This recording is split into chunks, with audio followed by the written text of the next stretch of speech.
Bismillah, alhamdulillah. All right, well, one of the things that I think folks need to keep in mind if they're thinking about homesteading, I keep seeing this brick and thinking I need to put it back in its place. Not sure how that ended up there. There we go. Anyway, as I was saying, if you're considering homesteading, you might have to give up on the idea of sleeping in, particularly if you've... Oh yeah, look at that. More frost. It's getting colder, guys. Particularly if you are going to be raising stock. They're not going to do well if you don't get them on some kind of a routine feeding schedule. That's certainly what we've noticed, is that the animals do so much better when you've got them on a routine. They're calmer, and I don't know, to the extent that it is discernible, they seem more content. There have been times where the feeding was missed or delayed accidentally, some kind of an oversight, some kind of a scheduling conflict, and you can just really see the detriment in their behavior. I remember we got to replenish the goats' baking soda, and I've got some minerals. Here we go. So we'll take that in there as well today. So yeah, in terms of sleeping in, not really possible unless you've got some help and you're alternating, and that's sort of my next point is we certainly don't subscribe to the idea of homesteading as a kind of personal initiative. We definitely see it as a communal initiative. You really got to split up the labor. You got to work together to realize that common goal, which is another point. If this is a lifestyle that you're thinking about, what is the goal? Is the intention to have a certain degree of independence as compared to folks that are maybe more dependent on infrastructure? Or do you like to be out in nature? Are you running away from the law? What are you trying to do out here? I think having those goals in mind will really help to keep you in the game, because it's Saturday and I wouldn't mind sleeping in. But we got these lovely folks, morning to you, AD, to care for. And today is trenching day. So now that we're up, we are up. I'm gonna secure this over here. Yeah, man, it's pretty crunchy out here. I'm gonna put this stuff right here for now. Yeah, I gotcha. Now what's cool is the goats aren't, at least not yet, coming up to the fence. AD's doing his best to keep them away. So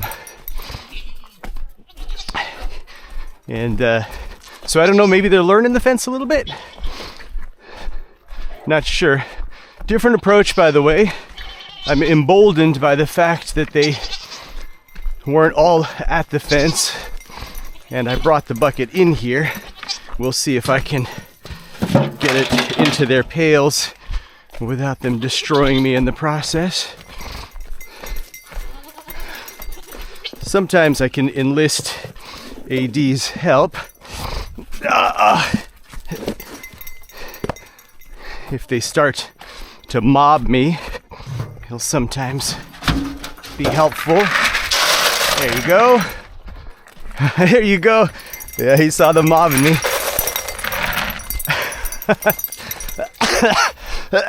AD is all right, buddy. It's all right, buddy. Good work. Hey. AD. Good boy. Good boy. Thank you for that. Appreciate your help.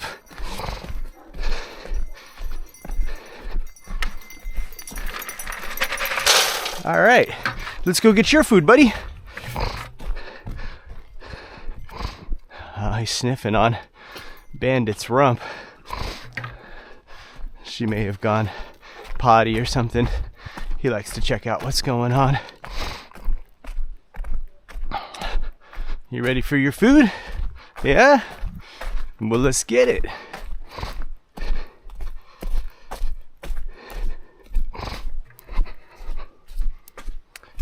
Here you go, buddy. Here you go. I'll serve you on this side.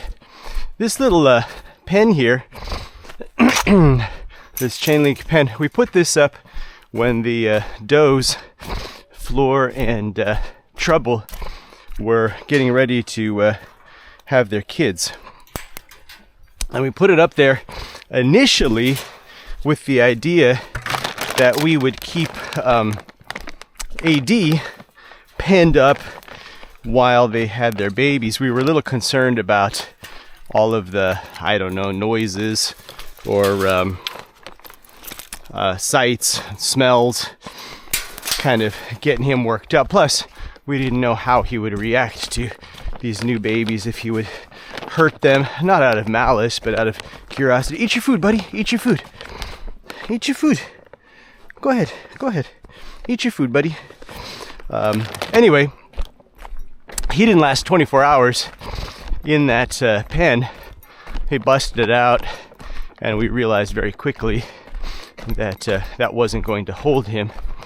So we moved Floor and Trouble into the pen, and we timed it. It was our first time having these babies, and we timed it way too early. I'm gonna throw this out here. And they ended up, unfortunately, we were hoping they would just be in that pen for a few days. Turned into several weeks. And they got out several times as well. And AD got in.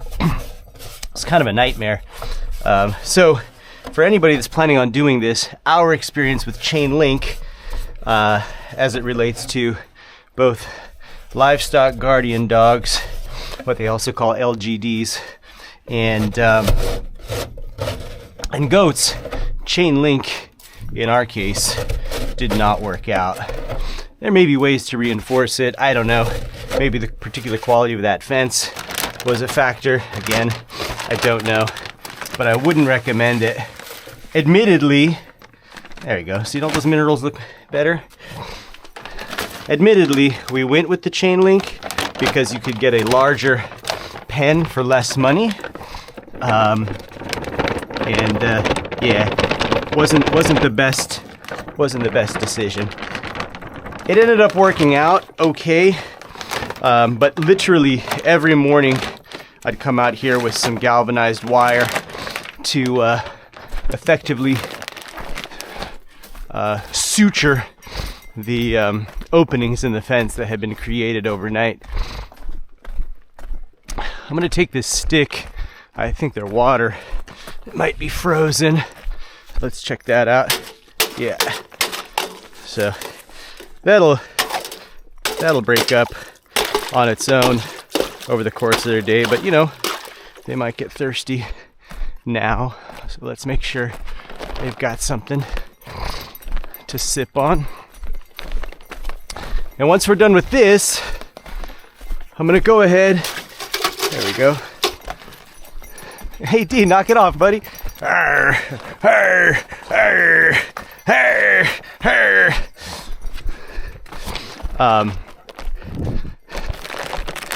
Yeah, so then, AD! He's just really on her. There you go. There you go. Yeah, so anyway, so today's trenching day, and the first thing I gotta do, which I won't bother showcasing for you, except by way perhaps of explanation, and then we'll cut off the camera and we'll come back, but we need to clear AD's waste. One of the really cool things about livestock guardian dogs, and you know, I'm not really much of a dog guy, so I don't know if this is universal, but it seems to be quite effective. Livestock guardian dogs have several means at their disposal to keep predators away, and one of the first things they do is mark the perimeter with their stool and with their urine. I've got this feed bag here, which I'm just going to be using to toss his waste. So what we're going to do, because I'm going to be working along the fence line here, specifically at the gates, I just want to clear out all of his stools that have accumulated, and you'll see he only passes waste along the fence line. So whenever he urinates, whenever he defecates, we'll start right here, it's always right along the fence line. And in that way, he sort of creates a scent boundary. So we can see it all kind of along here. There's a few pieces over here. And I'm wondering, since I put up the hot wire, if he's starting to move his bowels a bit further from the fence now that that's starting to spook him. But really what we're interested in is clearing out this area. But since I'm here, I may as well clear all of it. It's something that we have to do from time to time. And then we'll be trenching down. We'll be digging down right along here, and we're going to bury this section of line. So I'll shut off the camera while I collect these stools, and then once we're done with that, we'll get started with the trenching, inshallah. Okay, so we got that finished. Second thing we're going to do is power down our fence, or rather the hot wire. This is the controller, solar powered. I guess we'll just wait for that to thaw. We've got a ground wire right here. Ground wire will not electrocute you, but if you can see that, that's a ground wire, 17 gauge. It's bare wire. There are some liabilities associated with that, which I'll share in a moment. But so that ground wire is running from here to one of 3 grounding rods. So that's one grounding rod. Those are 6 feet long. So that's pounded in, I don't know, about 4 feet into the ground. This one, we hit a rock, so couldn't get any further without bending the rod pretty significantly. I was able to bend that back out, but that's really just an aesthetic thing. And then you can see, I think you can see that the ground wire runs in series from that grounding rod to that grounding rod to a third grounding rod. Again, that one about 4 feet into the ground also. Ideally, it would just be a few inches above the ground, not like 2 feet the way I have it here, but the grounding rods won't hurt you. They're really more of a tripping hazard, and really the more of the rod you have in the earth, theoretically, the more conductivity you have. The way that an electric fence works is it's grounded.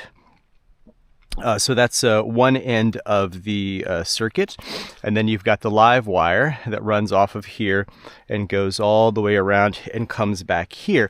But the circuit isn't closed.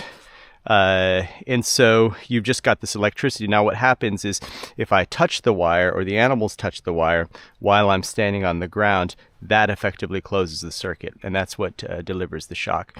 I'll put a link to the website tutorial that I found to be very useful in putting up the fence, and that's worth sharing as well. You know, undoubtedly when you share vlogs like this about you know, homesteading or rural life or whatever, there's going to be people that have different approaches. And I just want to say, in talking to so many of the people that have been out here, some for a few years, some for a lifetime, you know, you always ask and modify. So you're going to ask whether it's your neighbor, a YouTube tutorial, whatever it happens to be, when you have some kind of a project that you've never taken on before. And you're going to start, I just got zapped. You're going to start with that as your foundation, and you're going to modify in accordance with your uses and applications. So anyway, I don't want to say that there's a right or wrong way, but there are ways that are better and some that are worse, depending on your situation. But we can see that the fence is on. So the first thing I want to do is turn that off. There's a switch, I believe, down here. And now our fence is off. We can verify that. Yeah, okay, so the live wire is down. All right, so as we've tried to explain, but now we'll start to get some visuals. What I need to do is take the wire down off of these insulators, is what they're called. So I'm going to take this off of here. Okay, that's good. So that's going to go nice and slack for us. Take this off of here. All right, and the idea is we're going to run this underground, which I'll explain more when we get to that section. But in order to do that, we need to dig a trench effectively from here all the way to here. So I'll shut off the camera as I start to dig that. I don't know where I'm going to go. 6 inches, 12 inches, probably not that ambitious, probably 6 to 8 inches or something, if that. I get tired. So yeah, we'll dig that down, and then what we'll do is we'll insulate the wire and run it underneath. Oh yeah, pros and cons about insulating the ground. I mentioned that. So a naked wire like that, in our situation, I don't think it's going to be that big a deal. But if you have things that conduct electricity that the naked wire comes into contact with, you can diminish the effectiveness of the fence. So I think that's the main thing. If it's insulated, things aren't going to come into contact with that bare wire. It could be, you know, the grass growing real tall or a tree branch laying over it or something like that. I think the way we've got it cleared out over there, we're safe for the most part, but we can always trim things back or maybe insulate that wire at some point. So anyway, we're going to be insulating this. We'll get to that later. I'm going to go ahead and shut off the camera and start this trenching, and we'll be back soon.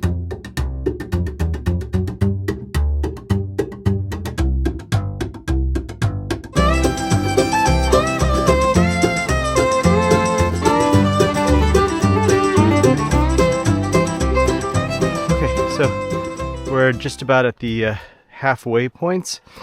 I don't know. I think that's somewhere in the 6 to 8 inch range. I'm just kind of going off the length of the spike here. So I think we're getting down deep enough. Yeah, so here you can see, here's the middle of the fence, or the gate rather, and we're just about at the halfway point. I'll start trenching from that direction over there, dig it this way.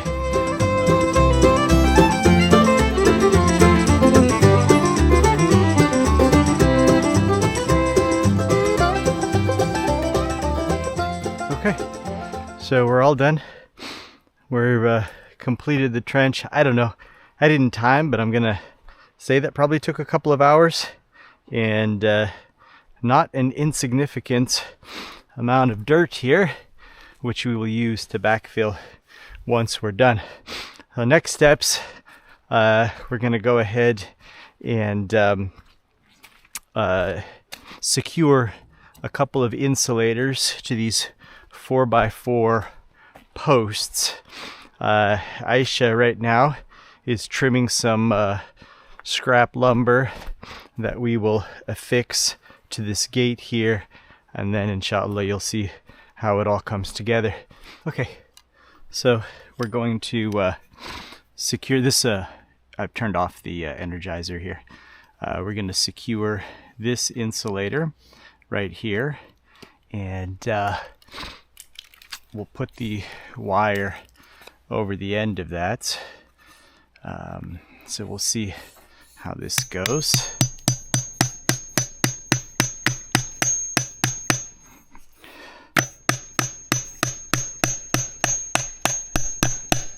Kind of a strange angle, but I think we got it. Okay, cool. So we're going to secure this right here. Now I'm actually going to cut this and tie it off right here. So let me get a little slack. We got Aisha doing some stencil work there. You'll see what that's all about in just a moment, but I think that should be sufficient to tie it off, maybe about here. Well, you know, let's do this. Yeah, probably about here.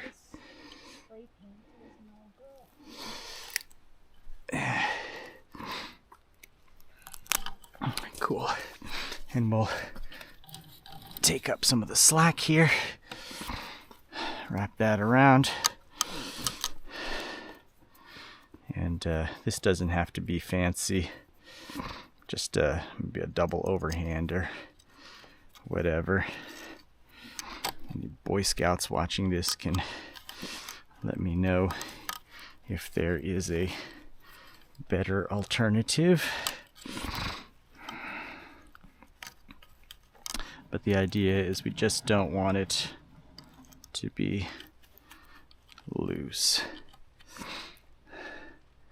I don't know what happened to Aisha. She was painting, said something about the paint not being ideal.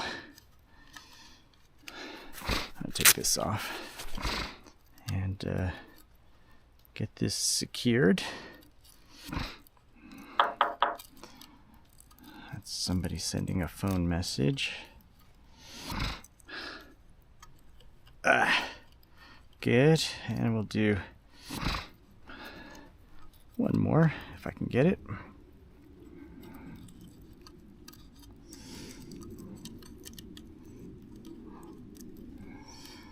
There might be some crimpers or something that might simplify this, but anyway, we use what we have and do what we know. This polywire, this is what this is called, polywire. It's strands of metal wire and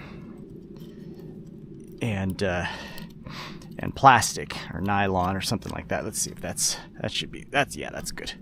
Okay, good. So now the plan, we've got a couple of 2x4s or some dimensional lumber that we're going to attach here with some deck screws, and then we're going to put another insulator here just like we did over there.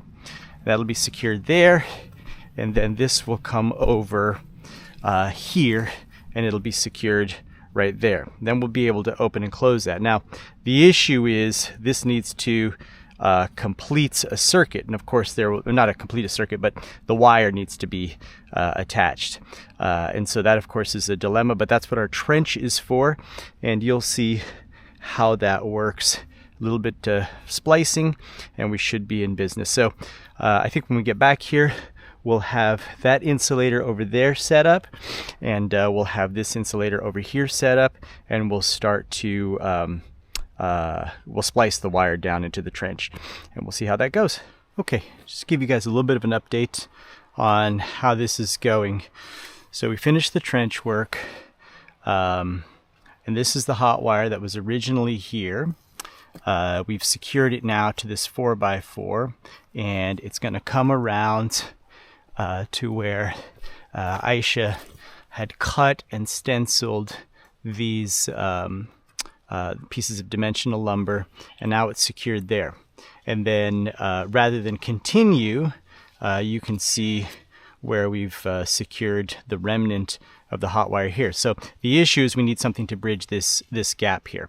And so what we've done is we've gotten some vinyl tubing like this, and we took some of that 17 gauge wire, the same stuff that we're using on the grounding terminal on the Energizer, and we've got that looped around the hot wire.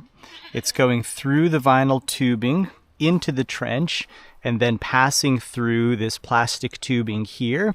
It's going to come out here to the vinyl tubing, and then we will, just like we did over there, we're going to go ahead and finish the job by securing this piece of wire here. Goats have been foraging. Looks like they're interested in coming back in, so we'll let them do that in just a second. One little detail, the vinyl tubing that's coming up, we have it crimped down like this with these wood staples, just to keep the rain from getting into the tubing. If it were just sticking up this way, creates an opening. So that's why that's facing down, and we'll do the same thing over there. Once we have it all wired up, we'll flip on the Energizer, make sure that it works, and then we'll fill in the trench. Okay, so we're going to go ahead and fire this up and test this wire. So charge is coming down along here, and we can use this tester to make sure we've got current going through. So we're running along this wire, and then of course that wire terminates here. So put this into the ground, check that, and yeah. Ah, shit. We definitely have a current. Now, the current hopefully will run through here, under the ground, and continue via this ground wire to this side here. So let's check that. And the good news is, yes, we have a current. Now, finally, we need it along the fence itself. And this is, inshallah, yeah, so we are thoroughly wired, alhamdulillah, with a fence that opens and closes. All right, so we've gone ahead and filled in the trench. So we're all set. The goats are relaxed after their foraging. We're gonna pull AD off the tire. Liberation, buddy. Liberation. There you go. And that was it. I think it's important to acknowledge I was about a 5-hour job. And I know my limits. Whatever work I do tomorrow is going to have to be light. Recovery is super important.